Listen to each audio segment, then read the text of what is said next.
Welcome to another episode of Sunrise Gardens. It's mid-July 2021. And here's how the garden's looking. Let's take a look at the porch first here. We've got our 20 pepper plants here that have been growing some pretty thick stalks down there. You know, I've been growing these since about January. Started them off in the basement. And they're just monsters. All of them, all 20 of them.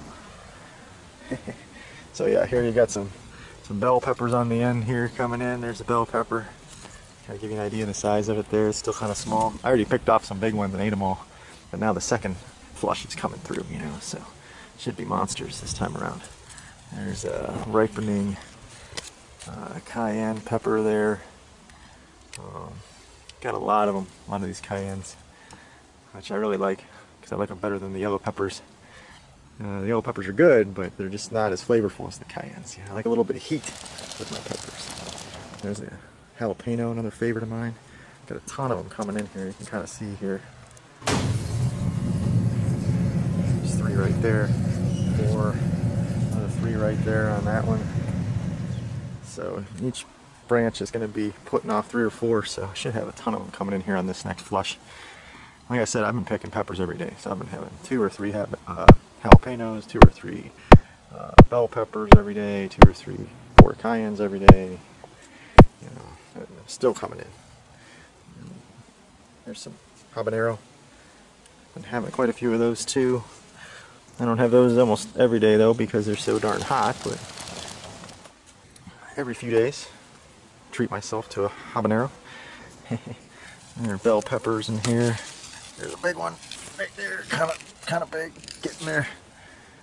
And yellow peppers coming in. We got a ripening cayenne there, nice and big.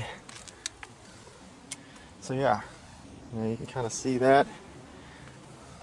Back porch here, just threw a few things in these pots at the last minute. Some beets here and some carrots in that one just for fun, just to see what would happen. Not even sure what this stuff is, I just let it grow. And here's some oregano that really took off. I love the oregano. Taking little pieces of like this and just putting them on your tongue. Tastes like butter. Yep, tastes like you're eating a pizza. Alright, so this is the catnip for Taz. Lots of catnip this year. The bees love it. Attracts them over to the garden.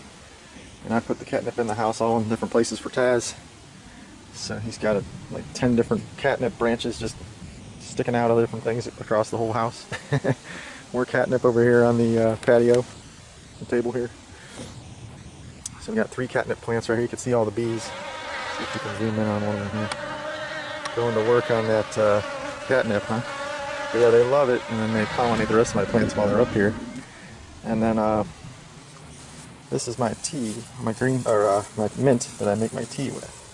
So I love making mint tea, and I even throw in a little bit of catnip too. I'll throw a little catnip on top of my loose leaf tea maker when I make that tea, and it's just the bomb. And, this pepper, I'm not sure what it is. You know, it's a little bit, it's like little between the yellow pepper and the cayenne in heat. So it's not too hot, but it's got just a, I kind of like it. You know, it's like sometimes the cayennes can be a little too hot, you know. So I like that one probably the best because it's like in between. So these are in more direct sun than this row. So this row gets covered up by the house after about 3 p.m. They all get shaded by the house. And this row gets a little bit more sunlight. So I was thinking maybe it's going to do a little better, especially near come August, you know, when it gets more light than the other row. But we'll see. Sometimes peppers like a little bit of shade, so it's kind of like an experiment I'm doing.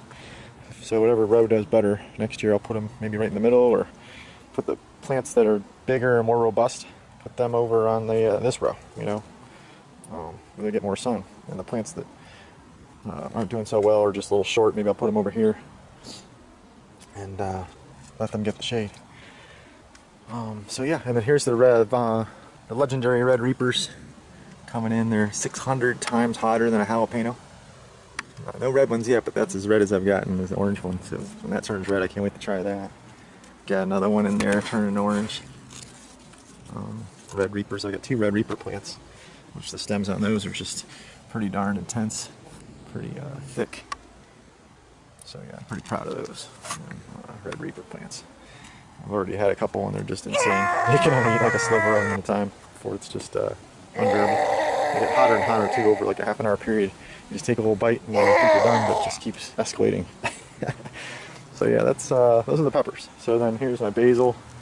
It's doing all right. Something's chewing holes in the leaves here and there, but I still got plenty of basil whenever I need it, so I'm happy.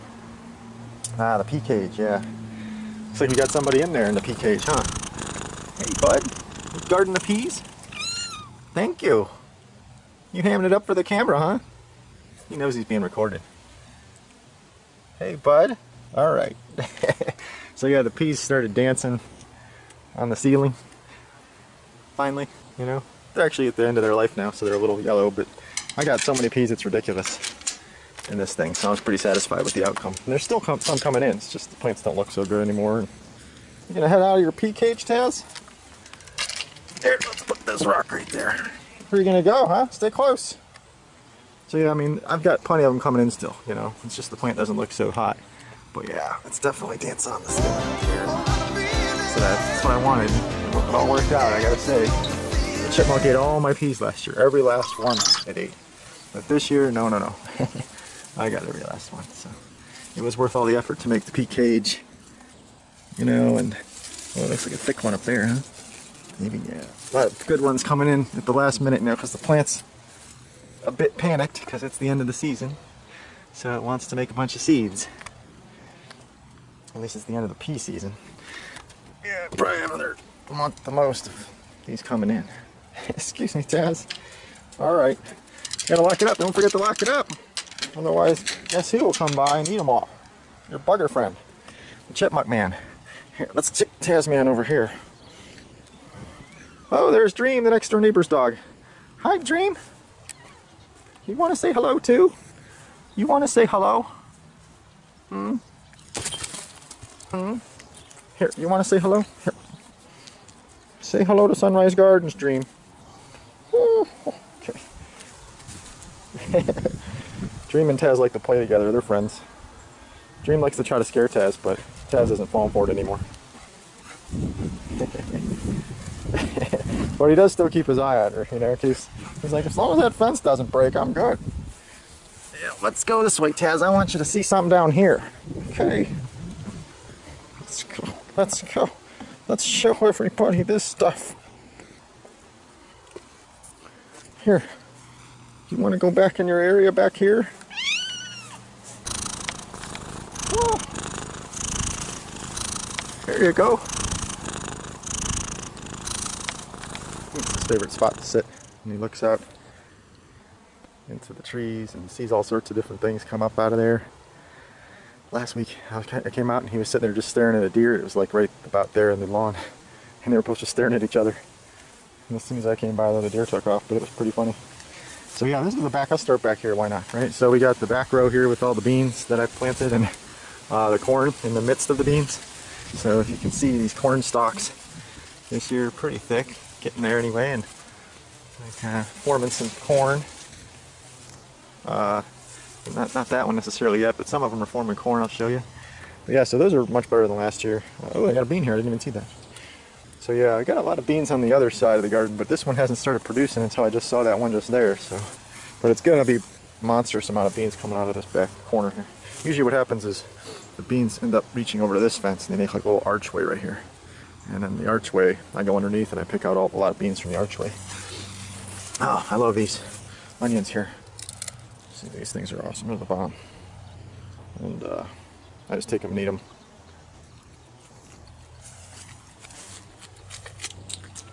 Just like candy.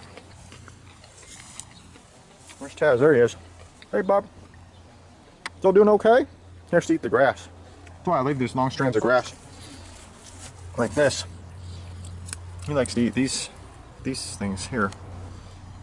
Here, you want some grass, Tess? Not right now? Okay, usually he goes crazy for it, but he doesn't want to eat it right now because you're watching. But yeah, like, here's the eggplant. You know, there's little bugs ate a bunch of holes in my leaves, but still, I've already had 2 or 3 pretty big eggplants out of that plant right there. It's all my okra. I'm gonna have another one of these onions, I'll tell you what. But yeah, I made a ton of okra this year. And so you can see like the little spears starting to form right here. And those get about the size of your thumb. You pick them off and eat them while they're tender, and they're just amazing. So that's all okras. I don't know what I've got here, probably like 10 of them. And then there's some cucumbers growing here. I just picked one this morning and brought it in. Ah, here's one of the corns that's forming. You can kind of see it right here, like this little tassel at the top. And there it is. I mean, it's still kind of thin, but they're coming in much better than last year. This is like the tip of the cucumber plant, so I'm pretty excited to get some of those this year. Some more beans back down in here hiding.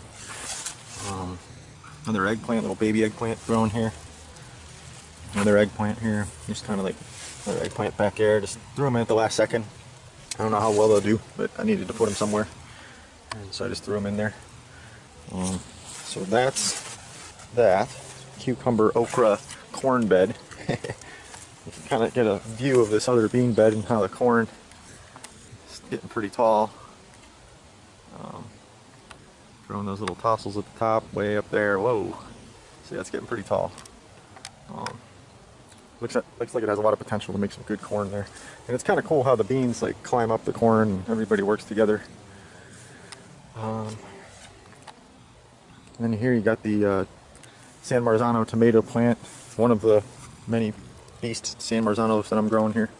I've already picked off a ton of these like little carriers and put them in my window for ripening. It's got, I don't know, 30 or 40 tomatoes ripened already and eaten.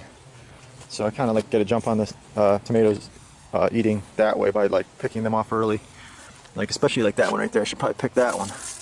This you know, has an orange one on there too. Like I picked that off, put it in my window. It'll be ripe in a week, and I'll be eating it rather than waiting for it to go ripe on the plant. And then also it signals the plant to grow more. So it's a win-win, you know. Rather than just leaving that on there, the plant says, "Oh, I've already got seeds. I don't need to grow anymore." But if you pick it off, it stimulates the plant and says, "Oh, I gotta grow more seeds," and then you end up with more tomatoes in the end. So you always want to be pruning.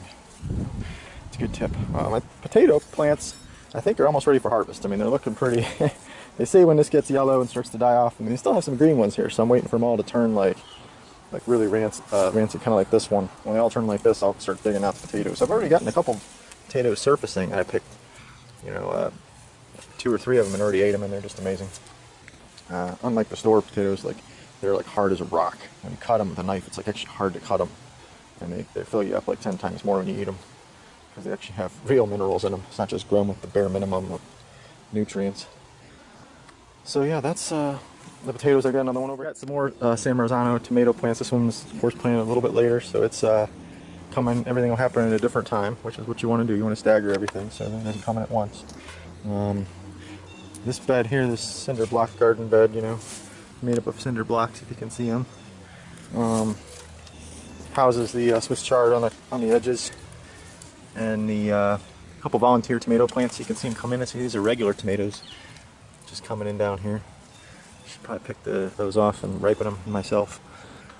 Stimulate the plant to grow a few more, because it's pretty much just started those two and it won't do more, you know. So it's like, well, if I pick these two, you know, and ripen them myself, then it'll make more. Here's some corn coming in.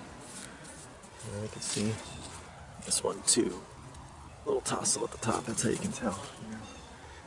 So, yeah, these corn stalks are actually the ones I wanted to show you. One of them is really, really thick. Somewhere around here. This might be it. I mean, it's just like pretty darn thick. Thickest one I've ever grown anyway, so we'll see. And we got more beans with the Swiss chard at the bottom. Just a bunch of Swiss chard hiding in there. Grows really nice in the shade. Makes nice tender leaves because the sun can't hit it. Actually, we have one right now. So yeah, the beans are growing on top of Swiss chard, shading it. That was by design. Over here we had a volunteer squash plant. I've already eaten 2-3 big squashes from it. You can kind of see down here, maybe. Get the camera, there's one right there growing and another one right there growing. So, those should be done in a week or two. Ready to eat. And then here's the bean plant that's been producing beans like crazy. I've been eating probably, I don't know, 10 a day. So it keeps making more since I keep picking them. Same trick I told you, you know, just keep picking them and pruning them. And it'll make more because it panics. It says, hey, this guy just keeps stealing all my seeds. So I gotta keep making more. And so, yeah, that one's been producing nicely. I come down here every night before dinner and pick a bunch and toss it in my dinner. And I'll pretty much get like ones like this every day. Probably like, I don't know, 4 or 5 to 10, depending. If I forgot check in for a while, I'll come down, there's more. Another okra plant sitting back here. And then you got sunflower tree here. Sunflower tree, another sunflower tree back here. Another sunflower tree right there. It's the biggest one. Let's actually see if we can't. There we go. And so yeah, that's the biggest one. Goes all the way up. It's gonna be immense. And then we got another one up here on the scarecrow guy. It's like hiding back here. It's like this one right here. You can see it right there. So it's gonna be directly in front of the scarecrow eventually. This big flower. Maybe I can like wrap it around his head or something when he gets up there. So yeah, that's that bed. And then this bed's just pretty much all volunteer tomato plants that came up San Marzano, you know, you can see them here. So I've been kind of excited about that. I put up a bunch of this twine just before the big microburst that came through, and luckily I put up all these twine in all these beds literally an hour before the microburst. I didn't even know it was going to storm. And if I hadn't have done it, I would have had a lot of dead plants, let's put it that way. All my pepper plants would have knocked over and snapping stems, and it wouldn't have been good. So yeah, there's more beans, just beans central in the garden this year. That's why I love my beans. They're just, you can freeze them and cut the ends off. Just chop the ends off with some scissors and freeze them, put them in the freezer bag. Last up to almost, I think I had mine going, it probably lasts longer, but I ate mine up to 10 months later. And they still tasted the same. So you could probably go up, I'm thinking maybe 20 months, who knows. Eggplant down here growing. There's an okra back in there growing. You can kind of see the spears there, maybe. Taking off. There's one. Okra spear. Love those things. They're my favorite, I admit it. And so yeah, stuff's hiding behind, you know, things. There's another eggplant here. Hopefully starts making some eggplants. My sage and my rosemary. Always good to just take your fingers and rub this stuff and then sniff your hand. It's like heaven. And then you've got the sage. Yeah, I love the sage.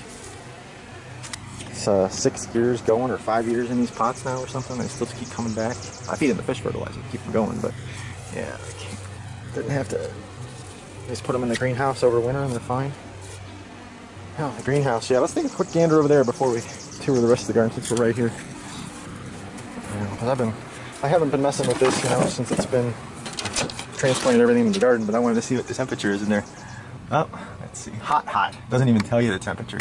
So it's so hot that it's hot. HH. So yeah.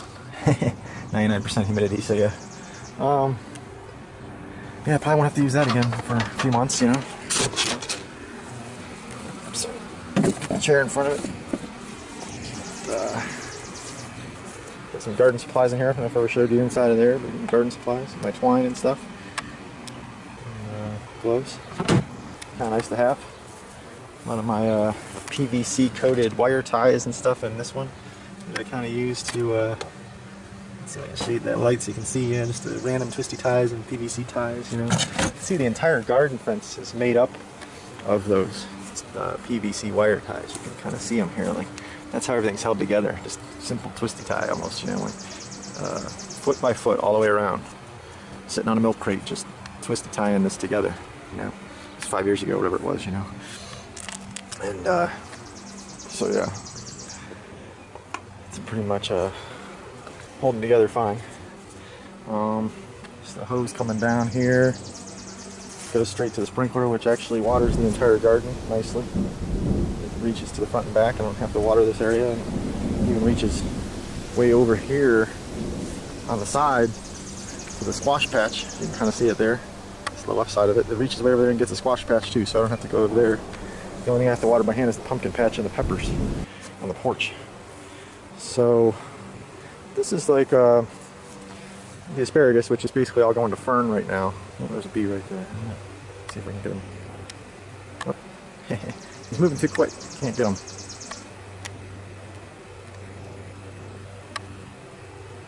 There he is. Oh, there he goes. Gotcha, bud. He's not wanting to ham it up though, huh? Likes that catnip. This is a massive catnip plant. You can see all the catnip buds here just going crazy. Well, I think I made the bee mad by touching the catnip, but yeah, like it was a volunteer. It grew down all winter long and then came back up. You can almost see the stalks in there, how big they are. Like, but yeah, so it lasted all winter and now it's a monster. It's the biggest catnip plant I've ever seen. So yeah, Taz actually sits down there in the shade under the catnip plant usually. That's his favorite spot. Got some random beets growing here. I love beet leaves. I mean, actually, it's a sin, but I'm gonna eat one of these. I don't take some resources away from the plant, but yeah. Why else? What other benefit would I have to do all this work if I can't have some fun, right? Well, there's asparagus in there I might want to pick for tonight's dinner. Along with that bean I showed you back there, growing on the big bean patch there. More beans in this cinder block garden there. That's what all that is. Reaching up and out. And we're Swiss chard around the edges. Favorite way to do it. Potatoes. Still kind of struggling, you know, but they're still sort of green. And kind of just waiting for the get some of these weeds out of here. But yeah, like waiting for all of them to wilt. Then I'll start digging through there. This is another tomato San Marzano plant planted a little later in the season, so it's gonna like flourish late August, whereas the other ones will flourish in like a couple weeks. Volunteer pumpkin plant that came back in here, just kind of shading everything, but I didn't care. I said, whatever, let them grow. Another potato plant back there, almost done, it looks like. Wonder if I could get in there. Start digging around in there.